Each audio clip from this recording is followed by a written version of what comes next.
우리에게 주신 말씀 고린도전서 12장 7절부터 11절입니다. 11절부터 17절이 아니라 7절부터 11절까지 말씀, 신약성경 276쪽에 있습니다. 제가 가진 성경은 276쪽인데요. 고린도전서 12장 7절부터 11절까지입니다.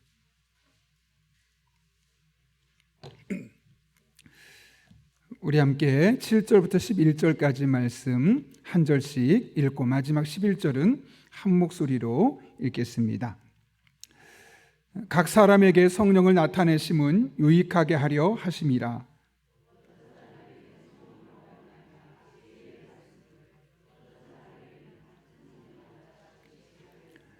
다른 사람에게는 같은 성령으로 믿음을, 어떤 사람에게는 한 성령으로 병 고치는 은사를,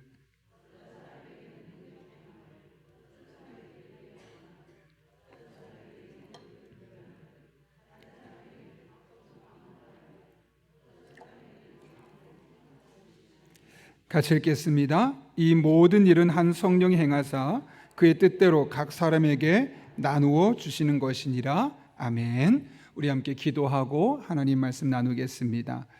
거룩하신 아버지 하나님, 오늘도 우리를 주님 전에 불러주시고 함께 말씀 앞에 설 수 있도록 인도하시는 은혜 감사합니다. 지난 3일간을 말씀으로 함께 하신 아버지 하나님, 오늘도 귀한 말씀을 통하여 우리들의 삶 가운데 동행하시고 힘과 능력의 근원이 되시는 성령님의 은혜를 다시 한번 깨닫고 동행할 수 있는 복된 시간 되게 하여 주옵소서. 예수님의 이름으로 기도하옵나이다. 아멘. 예전에 제가 한번 유튜브를 보면서 깜짝 놀랐던 적이 있습니다. 사랑의 교회 옥하는 목사님과 여의도 순복음교회 조용기 목사님이 서로 설교단을 바꿔서, 옥하는 목사님은 여의도 순복음교회 가서 설교하고 또 조용기 목사님은 사랑의 교회에 가서 설교하는 겁니다. 여러분 잘 아시겠지만 제자 훈련을 강조하고 또 강남의 지식층을 대변하는 교회가 바로 사랑의 교회입니다. 근데 그 교회에서 성령 운동을 대표하는 목사님을 강사로 모시고 설교를 하는 겁니다. 또 반대로 성령 운동을 강조하고 또 서민을 대표한다고 말할 수 있는 여의도 순복음교회에서 제자 훈련의 대표주자인 옥하는 목사님을 모시고 설교를 하게 되는 거죠. 그런데 그렇게 서로 바꿔서 설교하는 것 좀 누군들 못하겠습니까? 중요한 것은 그 설교 말씀을 듣는 성도들의 반응입니다. 도대체 설교자가 바뀌었나 안 바뀌었나 분별할 수 없을 정도로 여의도 순복음교회에서는 옥하는 목사님의 말씀에 아멘, 아멘하며 반응하고, 또 반대로 강남에 있는 사랑의 교회에서는 조용기 목사님이 하는 성령에 대한 설교에 대해서 강하게 반응하는 겁니다.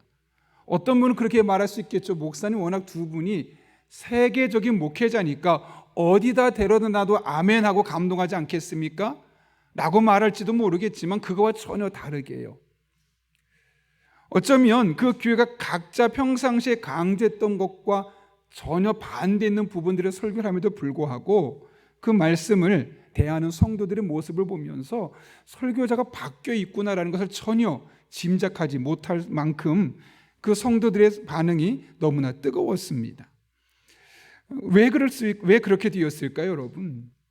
이 둘 중에 어느 한 가지만 중요한 것이 아니라 둘 다 중요한 것이기 때문에 그렇죠.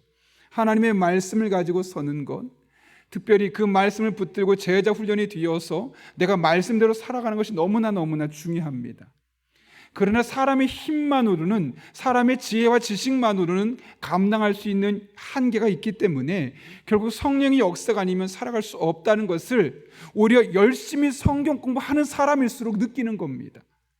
내가 말씀을 가지고 열심히 공부하고 말씀대로 살아봐야지 라고 했지만 느끼는 것은 말씀만으로는 안 되는구나, 성령의 은혜가 절대적이구나, 그 반대쪽을 알게 되는 겁니다. 또 반대로 늘 성령을 강조하며 기도하며 성령의 은사를 강조했던 그 교회, 그래서 성령의 능력을 너무너무 강조하는데 성령의 능력만으로는 안 되는구나, 하나님의 말씀이 함께할 때, 이 두 개가 함께할 때 능력 있는 그리스도인으로 살아갈 수 있는 거구나. 우리 흔히 그런 말 많이 들어보잖아요. 한 분야의 전문가가 되면 이 다른 분야가 보인다고. 그런 것과 똑같은 겁니다. 제자 훈련을 열심히 강조하다 보니까 제자 훈련만으로는 안 되는구나 알게 되고, 성령이 역사만 강조하다 보니까 성령이 역사만으로는 안 되는구나, 둘 다 필요한 거구나, 이것들을 이 성도님들이 누구보다 잘 알게 되었던 것이죠. 그런데 많은 성도들이 둘 중에 하나를 취사 선택하는 경우가 참 많습니다. 그리고 자신들이 중요하다고 생각하는 것, 혹은 자신이 강조하는 것만이 최고라고 생각합니다. 그러나 성경은 결코 그렇지 않습니다. 언제나 둘 다 이야기합니다. 성경 말씀이 얼마나 중요한지를 이야기하고, 성경 말씀을 붙들고 제자의 삶을 사는 것이 얼마나 중요한 건지를 말하면서, 또 한편으로는 우리의 능력만으로는 부족하다, 우리의 지식과 지혜를 의존하는 것은 한계가 있다, 즉 성령의 역사가 아니면 우리는 연약한 존재다라는 것을 함께 강조하고 있죠. 그런 의미에서 둘 다 사모하는 것이야말로 균형 잡힌 신앙입니다. 여러분, 신약 성경을 가장 많이 쓰고 또 신약 성경에서 가장 어렵다고 일컬어지는 로마서와 갈라디아서까지 쓴 사람이 누구였습니까? 바로 사도 바울이었죠. 사도 바울은 여러분이 잘 아시는 것처럼 당시에 가장 이 율법에 정통했다고 알려졌던 가말리알의 문화에서 공부했던 사람, 좀 쉽게 표현하면 오늘날로 말하면 서울대학에서 공부한 사람이라고 보시면 됩니다. 학문적으로 최고의 높은 위치까지 올라갔던 사람입니다. 그랬던 사도 바울이 줄기차게 강조했던 것이 무엇입니까? 바로 성령의 역사였고, 성령을 따라 행하라고 말하고, 성령의 은사를 말하고, 성령의 열매를 말하고, 성령 안에 살아가는 삶이 얼마나 중요한지를 늘 성령으로 충만하라고 말했던 사람이 바로 누구입니까? 바로 사도 바울입니다. 어느 한쪽만을 치우쳐서 강조한 것이 아니라 둘 다 균형 잡히게 강조했던 사람이 바로 사도 바울이고, 그래서 가장 신약 성경에서 신약시대 가장 귀하게 쓰임받았던 사람이 바로 사도 바울이었음을 어느 누구도 부인할 수 없습니다. 그만큼 둘 다 중요하다는 거죠. 그래서 오늘은 우리가 계속 성령에 대해서 여러 가지 살펴보고 있었지만 성령의 은사에 대해서 잠깐 살펴보려고 하는데요. 원론적인 이야기를, 원칙적인 이야기를 먼저 나누고 각각의 은사들에 대해서 이야기를 하는데, 각각의 은사들에 대해서는 제가 짧게 언급하겠습니다. 사실 뭐 하나하나 다 너무너무 중요해서 길게 하고 오랫동안 하면 좋지만, 그럼 여러분들이 너무 이 성령에 대해서 알아가는데 오래 걸리기 때문에 잠깐 언급하려고 하는데요. 1번 보시게 되면 성령의 은사에 대해서 7절부터 11절까지 말씀을 우리가 읽었던 말씀이죠. 근데 그 중에 어쩌면 이 말씀의 중심이 될 수 있는 말씀이 7절과 11절입니다. 여러분, 샌드위치 구조라고 들어보셨죠? 맨 위에 빵이 있고 아래 빵이 있고 중간에 우리가 먹는 뭐 음식이 들어가겠죠. 그 안에 치킨이 들어가면 치킨 샌드위치가 될 테고, 불고기가 들어가면 불고기 샌드위치가 될 것이고, 그것처럼 그 중심의 은사들에 대해서 자세히 설명해 놓고 맨 꼭대기와 아래 7절과 11절에서는 그 성령의 은사의 일반적인 모습을 묘사하고 있습니다. 자, 먼저 7절 말씀 한번 읽어볼까요? 읽습니다. 시작. 각 사람에게 성령을 나타내심은 유익하게 하려 하심이라. 아멘. 또 11절 읽습니다. 시작. 이 모든 일은 한 성령이 행하사 그의 뜻대로 각 사람에게 나눠주신 것이라. 예, 이렇게 7절과 11절에서 성령의 일반적인 이야기를 해놓고 8절부터 10절까지 안에서 성령의 이 은사들에 대해 설명하고 있죠. 자, 먼저 첫 번째로 여기 보게 되면 7절 어떻게 되어 있습니까? 각 사람에게라고 말합니다. 여기 각 사람, 무엇을 말할까요? 헬라어의 헤카토스는 나는데 모든 사람, 에브리렘 뜻을 갖고 있습니다. 여러분, 이게 무슨 말이겠습니까? 성령의 은사는 모든 사람에게 주어진다는 것이죠. 그러니까 성령의 은사가 없는 사람이 없다는 겁니다. 또한 이것이 한 사람이 한 가지 은사를 갖는 것 또한 아닙니다. 최소한 성도라면 한 가지 은사는 누구나 갖게 될 것이고, 그 중에 그 이상으로 갖는 사람도 있을 것임을 말씀하고 있는 것이죠. 그런 의미에서 우리가 은사가 없다, 이것은 말씀이 맞지가 않는 겁니다. 왜냐하면 오늘 말씀 말하죠. 모든 사람에게 성령을 나타내셨다라고 말씀하고 있기 때문에요. 두 번째로 성령을 나타내신다라는 말, 여기 나타낸다는 표현이 원래 원문을 보게 되면 디도타이라는 단어인데 준다는 겁니다. 그러니까 원래 원문대로 번역하면 어떻게 될까요? 각 사람에게 성령을 주심은, 이렇게 번역하는 것이 이 헬라의 원문에 더욱더 합당한 단어죠. 특별히 이 주다라는 단어를 수동태입니다. 여러분 능동태와 수동태를 아시죠? 능동태는 내가 취하는 것이고 수동태는 주는 것을 내가 받는 겁니다. 여기는 보게 되면 주다라는 단어가 수동태로 쓰여 있다는 것이죠. 성령 은사를 내가 가져가는 것이 아니라 주셨기 때문에 받는, 그것을 의미하는 거죠. 그래서 사람이 스스로 취하는 것이 아니라 주어지는 것임을 분명히 말씀하고 있는 것이죠. 따라서 우리가 성령의 은사를 딱 보고 나면 나 저 은사가 매력적이고 저 은사를 갖고 싶어, 저 은사를 받고 싶어, 나름대로 마음으로 그런 마음이 들 때가 있습니다. 그런데 내가 받고 싶다고 해서, 원한다고 해서 내가 원하는 것이 주어지는 것이 아니라는 것이죠. 왜요? 주는 것을 나는 받는 것이니까요. 여기 보시게 되면 그래서 12절을 보면 뭐라고 되어 있습니까? 밑에 한번 여러분 유인물에 적혀 있죠. 12절 읽겠습니다. 시작. 11절. 이 모든 일은 한 성령이 행하사. 네, 여기 중요한 표현이 있어요. 그의 뜻대로라는 단어예요. 원문을 보게 되면 블레타이, 그가 원하는 대로. 다시 말하면 성령의 은사가 우리에게 주어지는 것은 성령께서 원하는 대로 우리에게 주어진다는 거예요. 우리를 누구보다 잘 알고 계신 성령 하나님께서 우리에게 맞는 것, 그것을 그분이 원하는 대로, 그러니까 내가 원하는 대로 받는 것이 아니라 그분의 뜻을 따라 그분이 원하는 대로 우리에게 주어지는 것이 바로 성령의 은사라는 것이죠. 예전에 한 분이 그런 얘기를 하시더라고요. 목사님, 저는 10여 년 넘게 방언의 은사를 사모했는데, 왜냐하면 옆에 있는 분이 방언으로 기도하면서 오랫동안 기도할 때 나는 눈 뜨고 벌써 기도가 끝나서 나도 그렇게 오랫동안 기도하고 싶어서 이 방언의 은사를 그렇게 사모했는데 저는 10여 년이 넘도록 하나님이 안 주시더라고요. 더군다나 저는 장로인데 하나님이 저한테 이 방언의 은사를 안 주시더라고요. 그래서 참 제 마음이 얼마나 낙심해 있었는지 모릅니다 라는 이야기를 하시더라고요. 왜 그분에게 안 주셨는지 잘 몰라요. 그러나 분명한 한 가지 뜻이 있어요. 하나님이 주시지 않은 것이라는 것은 우리는 분명히 알 수 있어요. 왜냐하면 하나님이 원하신다면 주셨을 테니까요. 물론 그랬을 수도 있죠. 더 사모했더라면, 더 끊임없이 더 기도하고 더 오랫동안 사모했더라면 주실 수도 있는데 그만큼 간절한 것이 아니라 나도 가지면 좋겠다 정도 수준이었기 때문일 수도 있고, 그래서 어쩌면 안 주셨을 수도 있겠죠. 그러나 중요한 것은 어찌되었든 내가 원하는 대로 다 가질 수 있는 것은 아니라는 거예요.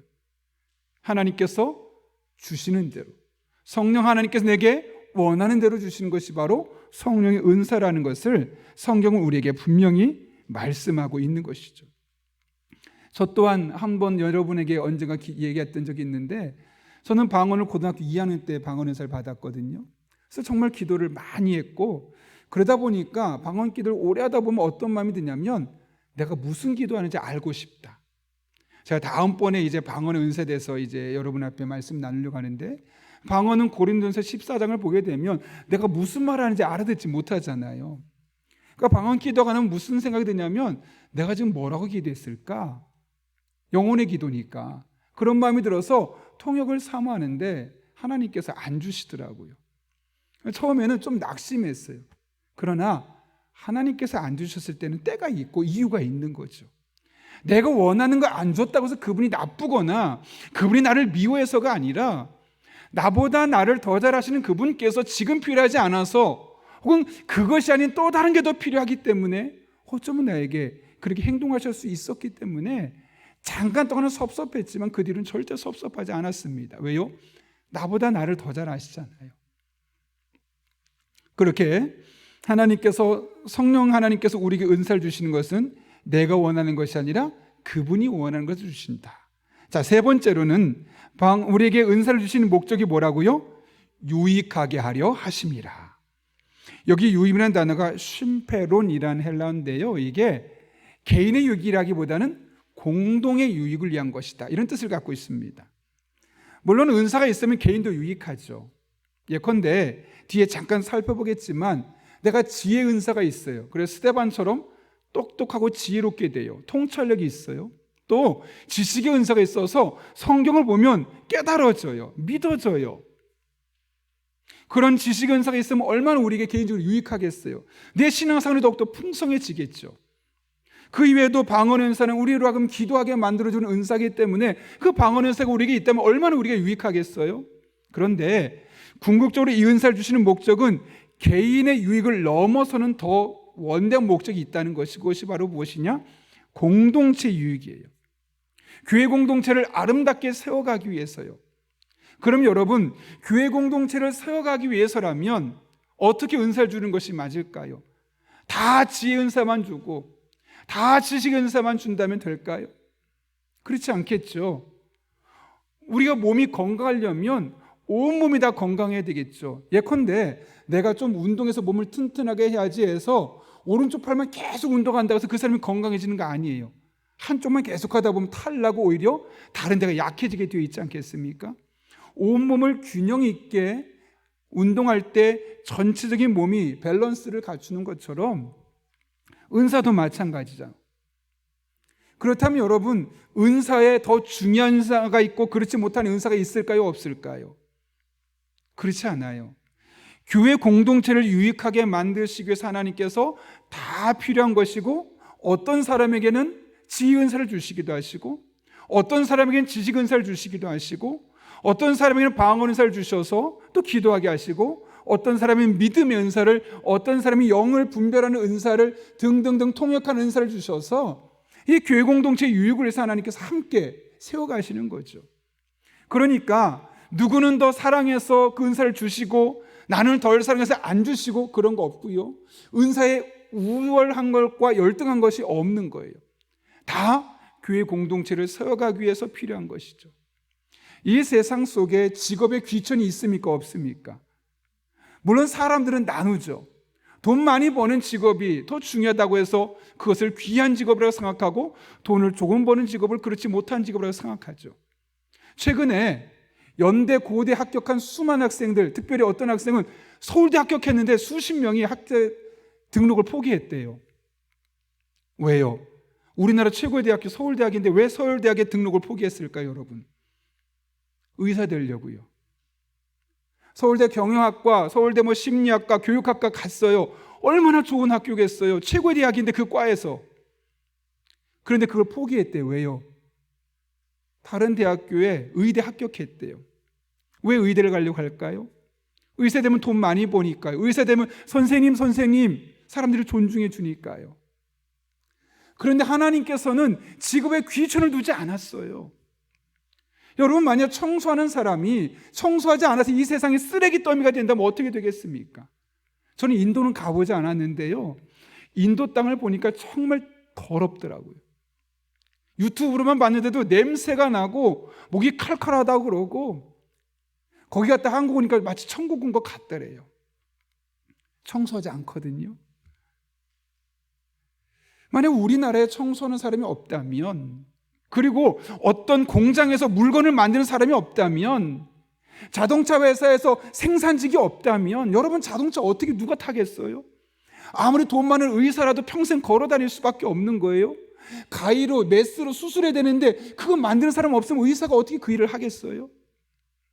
왜곡된 거예요. 돈 많이 버니까 선생님 하니까 그것이 더 좋은 직업처럼 보이고 더 귀한 직업처럼 보이는 것뿐이지, 모든 직업은 다 똑같은 거예요. 사실은 다 귀한 것이고 다 소중한 거 아니겠습니까? 은사도 마찬가지입니다. 겉으로 보기에는 막 능력이 나타나 보이고 병든 사람 고치고 말씀을 정말 달변자가 돼서 설교 기막히게 해서 많은 사람 모이고 교회 커지고, 그런 사람이 귀해 보이죠. 그런데 그렇지 않아요. 하나님 보시기엔 다 똑같아요. 특별한 은사 없어요. 하나님 저 사람한테는 왜 저런 은사와 저런 능력을 주셔서 정말 설교 잘하게 주셔서 큰 교회 하고 나는 이렇게 말에 이렇게 젬병이 되게 하셔서 어눌하게 해서 설교를 큰 교회도 못하고 작은 교회에서 개척교회만 하나. 사실 여러분 우리가 그렇게 보면 안 되는 거예요. 수십만 명 목회한다고 그분이 특별한 목사님 아니에요. 작은 교회 목사님도 훌륭한 거예요. 그분은 그 10명도 안 되는 그 교인들을 바라보는 그 긍휼의 마음이 있는 거예요. 사랑의 마음이 있는 거예요. 말씀을 잘하는, 병든 사람을 고치는 은사는 없어서 그런 겉으로 보여지는 훌륭한 부분은 드러나지 않을 수 있겠지만 그분들이 볼 수 없는 저 시골 땅에 가서 몇 명 모였고 목회하고 있는 거예요. 그런 그분들의 은사도 너무 귀하고 훌륭하고 박수 받아야 되고 축복받아야 되는 거죠. 우리 그리스도인의 생각을 바꿔야 됩니다. 우리도 모르게 이 세상적인 가치관에 물들어 있어서 은사도 그렇게 보고요. 뭔가 도드라지고 드러나고 그러면 저분은 대단하고 훌륭하고 특별한 분. 그렇지 않으면 저분은 뭐 그냥 평범한 분, 나보다 조금 더 나은 분. 우리가 그렇게 목사를 바라보고 우리가 그렇게 교회를 바라보기 시작했다는 것은 우리의 신앙이 잘못되어 있다는 거예요. 저는 은사를 바라보지만 그것이 비단 은사뿐만 아니라 우리가 신앙 공동체를 바라보는 것도 마찬가지라 생각해요. 교회 공동체 안에 하나님 특별히 지혜를 주셔서 똑똑한 사람들이 있어요. 다른 사람 보지 못하는 탁월함과 통찰력을 가지고 문제를 정확하게 분석해내고 해법까지 제시하는 분이 있어요. 그런데 그런 건 없는데 아무도 보이지 않는 곳에서 우직하게 주차 봉사하고 차량 봉사하고 식당 봉사하고 카페 봉사하고 손목 아파 죽겠는데 그런 분도 있지 않겠어요?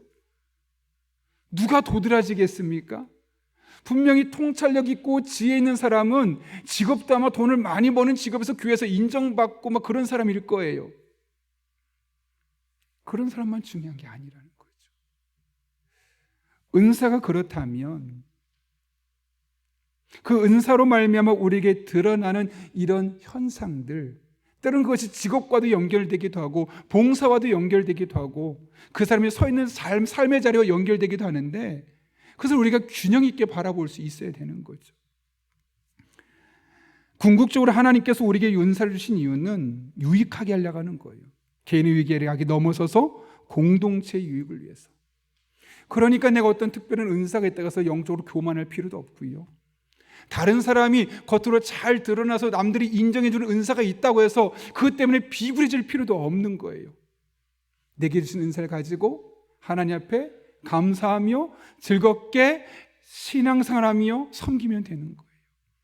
그러다 보면 내 개인의 신앙도 든든히 세워지고요, 가정도 든든히 세워지고요, 교회도 든든히 세워지는 거예요. 교회 안에 그것이 없고 자꾸 비교하고 평가하기 시작하다 보면 성도 간에도 갈등이 생기고 교회와 교회 간에도 갈등이 생기고 목회자 사이에서도 그런 왜곡된 신앙관을 주입할 수밖에 없는 거죠. 그런 의미에서 우리가 이 은사를 주신 목적, 이 공동의 유익을 위한 것이라는 사실을 다시 한번 기억하면서 우리가 균형 잡힌 믿음의 사람들 될 수 있기를 바랍니다. 은사의 분류에 대해서 3가지인데 이건 짧게 언급할게요. 정확하게 보면 일단 우리 고린도 전서에 있는 은사는 9가지죠. 이 9가지 은사 중에 가르치는, 즉 것과 연관된 은사는 크게 2가지, 지혜의 말씀과 지식의 말씀. 또 초자연적인 힘과 능력으로 역사하는 것은 믿음과 병고침과 능력 행함으로 나타나고요. 특별한 약간 의사소통과 연관된 그런 쪽과 연관된 것은 예언하고 영을 분별하고 방언하고 통역하는 것.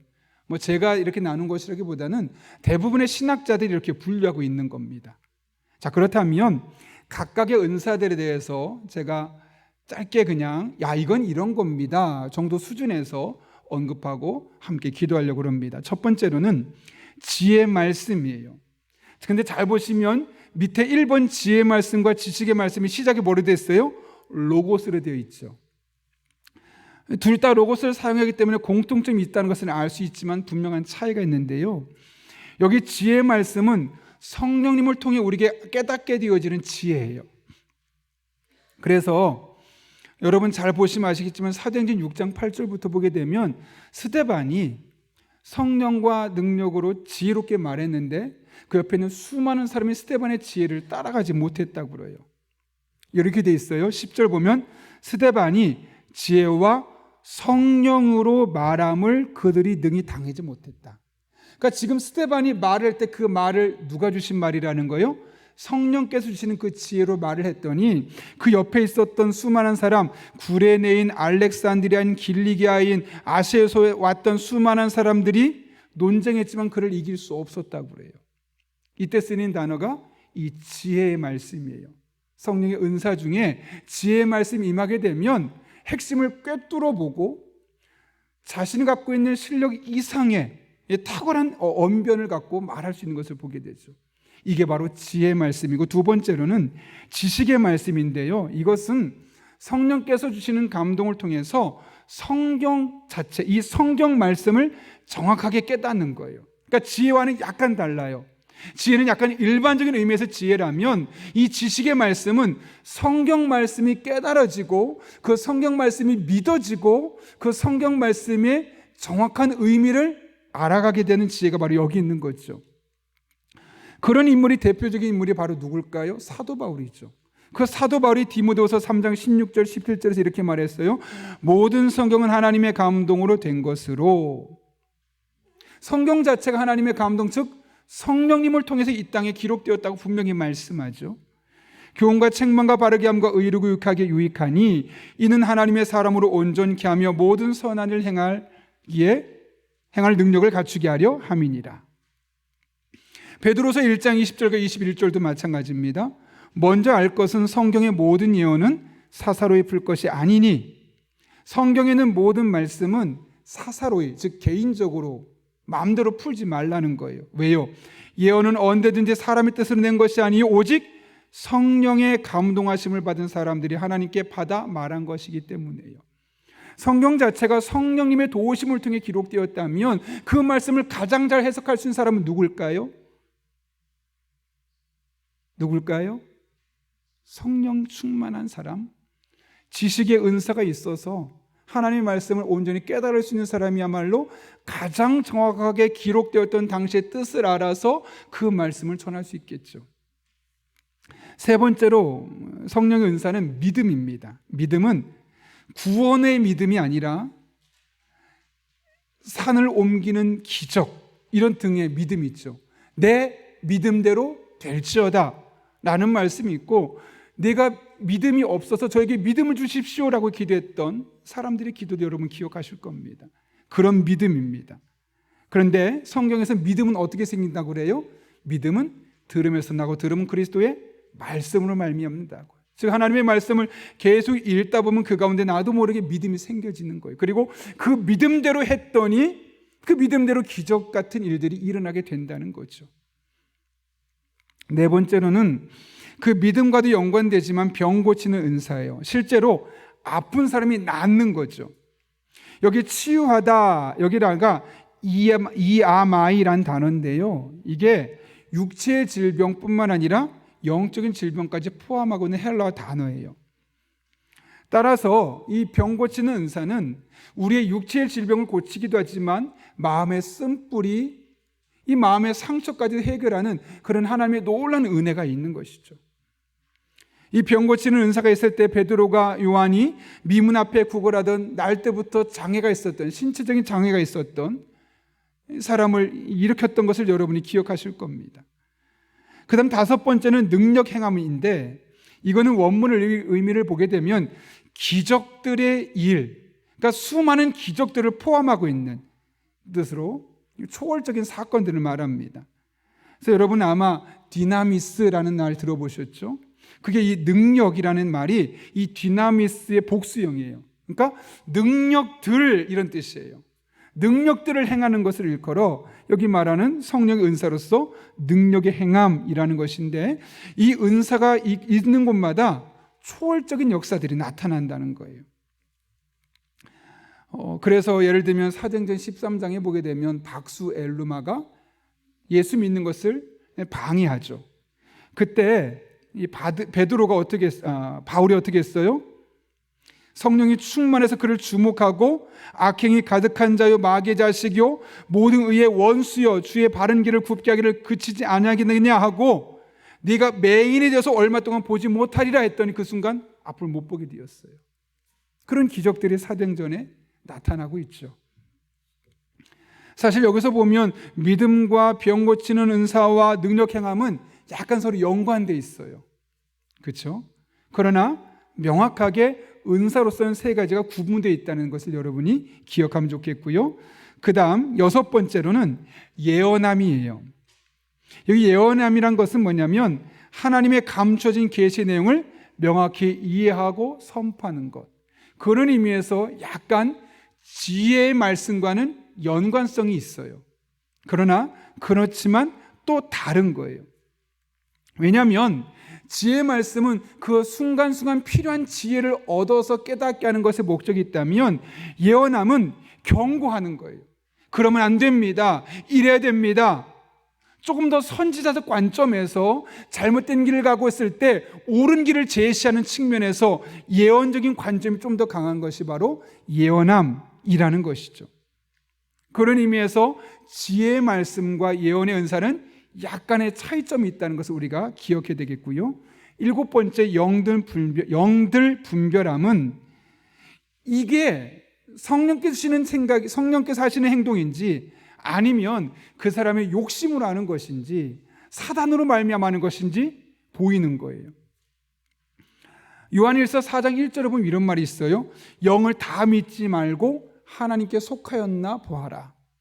왜냐하면 거짓 선지자들이 많이 나왔기 때문이다 라고 말해요.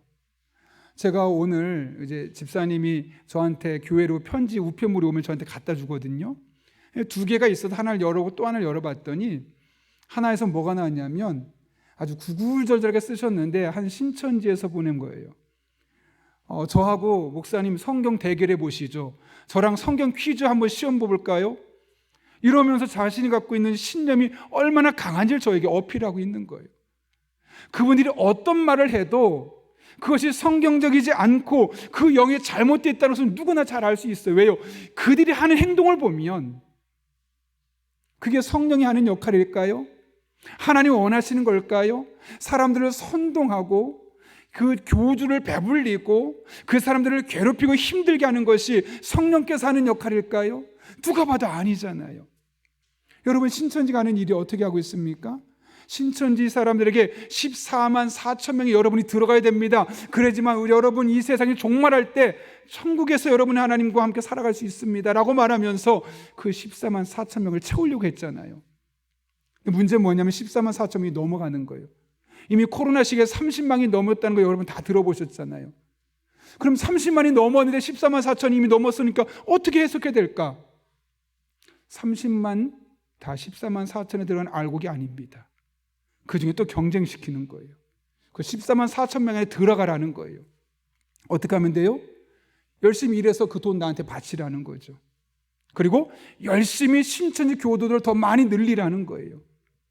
그래서 신천지 교도들을 많이 늘리고 열심히 일한 거 나한테 다 갖다 바치고 그러면 14만 4천 명 안에 들어갈 수 있습니다. 그러니까 그 사람들이 어떻게 다녀요? 제가 전했던 교회에 한번 이야기했잖아요. 고등학생인데 애가 재수를 하게 되는 거 공부 정말 잘했는데 재수를 하더라고요. 알고 봤더니 그 피아노 선생님이 레슨하는 선생님이 신천지였어요. 그 아이를 데리고 와서 공부를 가르친 게 아니라 명동에 가서 매일 그걸 돌아다니면서 그 포교 활동하게 했던 거예요.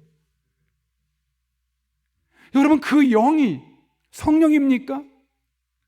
누가 봐도 아니잖아요. 사단의 영 아니겠습니까? 악한 영 아니겠습니까? 그 영을 시험해 보라는 거예요. 근데 그들이 거기에 쏙 빠져있다는 건 뭐냐면 영 분별할 수 있는 능력이 없는 거죠. 그리스도인 안에도 교회를 다니는 사람도 혹해가지고 그렇게 신천에 빠진 사람이 있어요. 왜요? 영 분별이 없어서 그래요. 여기서 말하는 영 분별이 바로 그런 거예요. 아나니아와 삽비라가 우리가 땅 판 돈 다 가져왔습니다라고 막 내놓잖아요. 근데 베드로가 딱 보고 어떻게 해요? 너희가 성령을 속이는구나. 그 안에 있는 거짓의 영을 분별하는 거잖아요. 하나님께서 영분별 은사를 주시면 그게 보여요. 이 사람의 행동이 정말 순수한 선행이냐 아니면 이기심과 어떤 욕망에 표출된 거냐 딱 보여요.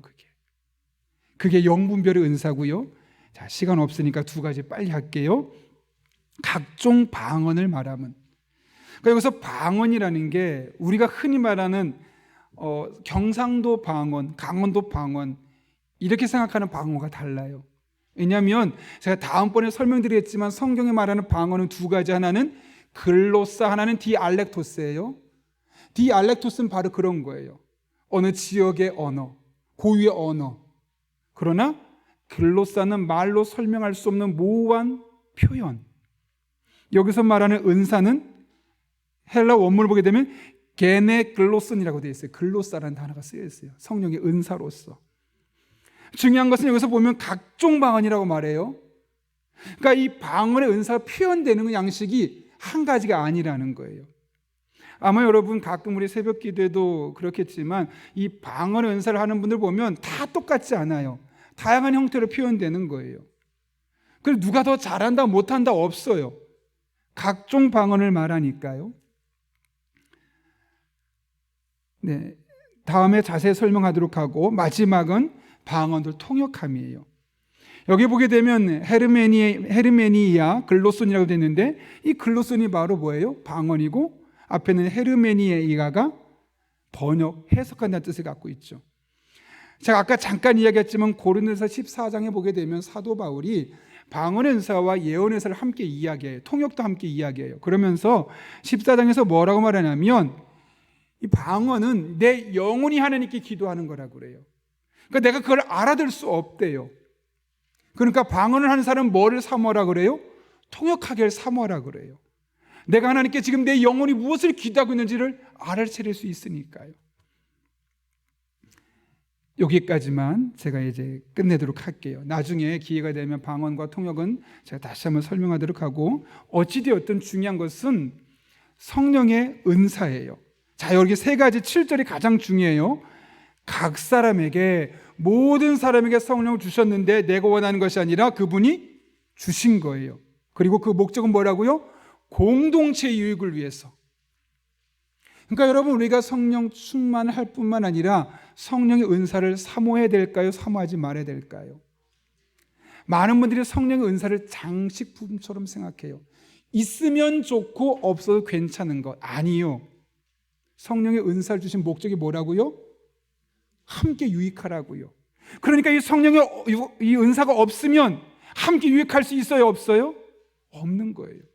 그러니까 모든 성도들이 내가 어떤 은사를 주실지 모르겠어요. 그러나 모든 성도들이 성령 은사를 사모하며 함께 기도하며 하나님 뜻을 구하며 신앙생활을 하면 그 교회는 유익한 공동체가 되어서 은혜가 넘칠 수밖에 없고 교회가 더 잘 될 수밖에 없는 거예요.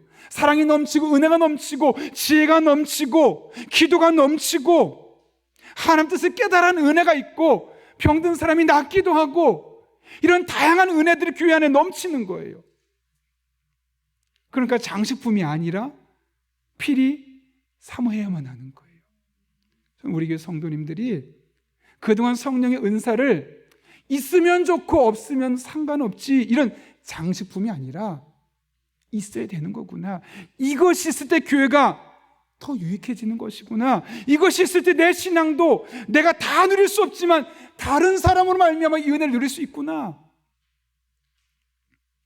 그런 마음으로 사모하는 저와 여러분 될 수 있기를, 그래서 우리 교회가 서로 성도들에게 유익한 믿음의 공동체가 될 수 있기를 예수님의 이름으로 축원합니다. 우리 함께 기도하겠습니다. 거룩하신 아버지 하나님, 오늘 또 우리를 불러주시고 하나님 앞에 서며 성령의 은사가 얼마나 귀하고 중요한 것인지 깨닫게 하시는 은혜 진심으로 감사를 드립니다. 오늘 이 시간뿐만 아니라 기도할 때마다 성령 충만을 사모하게 하시고 성령의 은사를 사모하며 나아갈 때 우리 개인의 신앙에도 유익할 뿐만 아니라 우리의 오이코스에도 우리의 가정에도 우리 교회에도 늘 유익한 은혜가 임하게 하여 주옵소서. 예수님의 이름으로 기도하옵나이다. 아멘.